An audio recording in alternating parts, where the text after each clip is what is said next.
Here's our view right now, downtown Milwaukee. Plenty of fog. This is the part you've either grown up on or grown used to. 64 degrees in Dubuque. Seeing Vince Condella in 4-minute spurts. So watch for that. Telling a story with only one ever-changing character. Temperature's warming close to 70. Good-looking day. Nature always wins. So our job is to figure out, what's nature coming up with next, to try to predict that.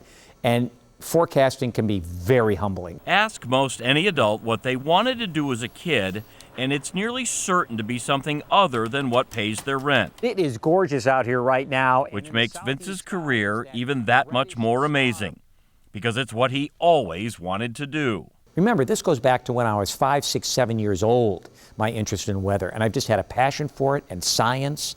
And so every day I feel like I've lived my passion. When he was just a kid in suburban Chicago, there was a man in the parish. He was a meteorologist for American Airlines. Who shared his love of weather with a pre-mustached Vince Condella. And then he'd bring back maps and he'd show us what he did. And I just remember being so impressed by that. And so I always wanted to kind of pay that forward. And pay it forward he did. He's really the reason why I wanted to be a meteorologist. Michelle Podell is now a popular meteorologist in La Crosse. She grew up in southeastern Wisconsin and in college became one of Vince's interns. It was great. I mean, you're learning from the best. Just to be conversational. He would always say, pretend you're having a conversation with me and the camera is another person. You just tilt your chin just a little bit back like this and it looks kind of like you're looking at the green screen even though there's nothing there. Thomas Patrick is another former apprentice now working in Springfield, Illinois. From Peoria. He learned more from Vince than how to tuck your chin. He's learned weather has never been a 9-to-5 gig. Vince would always come in almost with a 7-day already done on the notes he's prepared either that morning of or at least a couple hours before he even came into work. So there's a lot of work that goes on, almost like homework. There's a lot of work that goes on before you come to work. Vince remembers every intern who got to work with him one-on-one. What he can never know is everyone he helped outside these walls. The kids who stayed warm through Coats for Kids. The families who shared memories because of Make-A-Wish. Vince's association with them, humbling. To be able to tell people, our viewers, how great these organizations are, to brag about how wonderful the mission of these organizations. It was such an honor for me to be able to do that. But what he did to educate future forecasters may just be the best part of his legacy.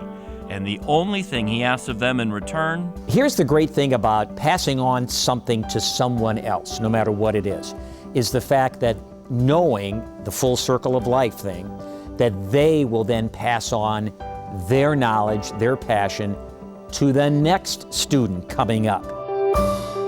One of the up-and-coming students was just a kid when he met Vince.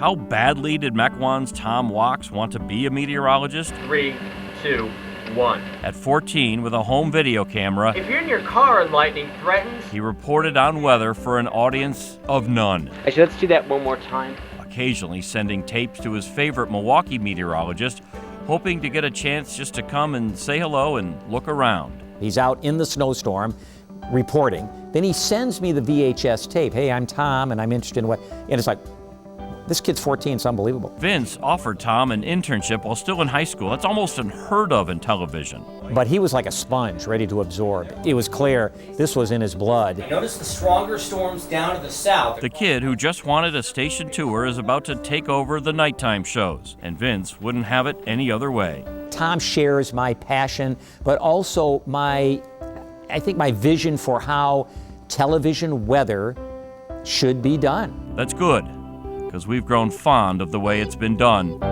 for the past 34 years.